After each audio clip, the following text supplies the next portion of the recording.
France में election नताइज का ऐलान होते ही खुशी से एक दूसरे से गले मिल रहे ये लोग लेफ्ट पार्टियों के अलायंस NFP यानी न्यू पॉपुलर फ्रंट के समर्थक हैं। इनकी खुशी का ठिकाना नहीं है क्योंकि इन्होंने इलेक्शन में एक एंटी मुस्लिम पार्टी को इक़्तिदार में आने से रोक दिया है। जी हाँ, फ्रांस के चुनाव की चर्चा पूरी दुनिया में हो रही है, इसीलिए भी कि एक ऐसी पार्टी को सत्ता में आने से आखिरी वक्त में रोक दिया गया जिसकी 300 से ज्यादा सीटें आने के पूरे चांस थे, लेकिन अब वो इन चुनाव नतीजों में तीसरे नंबर की पार्टी बन गई है।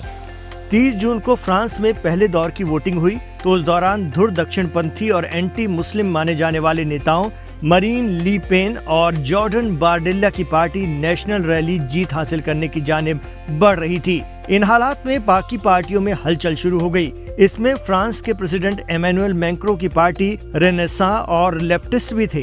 तो हुआ ये कि पहले दौर की वोटिंग के बाद लेफ्ट पार्टियों ने सारे गिले शिकवे भुलाकर एक नया अलायंस बना लिया जो नेशनल रैली पार्टी के खिलाफ मैदान में था। फिर क्या था, राष्ट्रपति मैक्रों के समर्थकों और वामपंथियों ने भी अपने मतभेद भुला दिए। वो एकजुट होकर मैदान में उतर गए। शिद्दत पसंद राइट विंग को रोकने के लिए बड़ी तादाद में लिबरल वोटर्स भी वोट देने पहुंचे। फिर क्या था, एक हफ्ते के भीतर नेशनल रैली पार्टी का पूरा गेम बिगड़ गया। नेशनल रैली के खिलाफ वोटर्स एकजुट हो गए। अब हालात ये हैं कि फ्रांस में भले ही किसी भी सियासी जमात को अक्सरियत हासिल नहीं हो पाई, लेकिन राइट विंग को सरकार बनाने से रोक दिया गया। फ्रांस में लेफ्ट गठबंधन न्यू पॉपुलर फ्रंट ने 182 सीटें जीती हैं। वहीं राष्ट्रपति एमेनुएल मैक्रों के मध्य मार्गी गठबंधन ने 163 सीटों पर जीत हासिल की है और धुर दक्षिणपंथी पार्टी नेशनल रैली 143 सीटों के साथ तीसरे नंबर पर आ गई। फ्रांस की 577 सीटों वाली संसद, जिसे असेंबली नेशनलियोलेन कहा जाता है, इसमें बहुमत के लिए 289 सीटें होनी चाहिए जो किसी के पास नहीं है।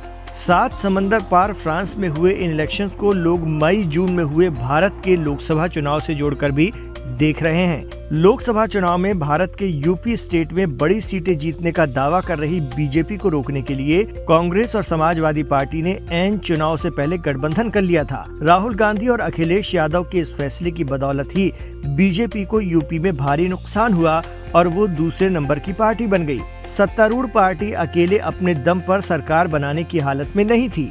बात एक बार फिर फ्रांस की करें तो चुनाव नतीजों के बाद से यहाँ कुछ इलाकों में दंगे भड़क गए हैं। बताया जा रहा है कि नकाबपोश लोग सड़कों पर उतर गए और गाड़ियों में आग लगा दी। कहा जा रहा है कि ये धुर दक्षिणपंथी विचारधारा के लोग हैं जो अपनी हार को बर्दाश्त नहीं कर पा रहे हैं। हालात को संभालने के लिए 30,000 हिफाजती एहलकारों को मैदान में उतारा गया है। ऐसा भी कहा जा रहा है कि जो दल नेशनल रैली के खिलाफ एकजुट हुए हैं उनमें भी मुद्दों को लेकर एक राय नहीं है। अलायंस में कुछ ऐसी भी वामपंथी पार्टियां हैं जिनका एजेंडा मध्य मार्गी पार्टियों से बिल्कुल अलग है।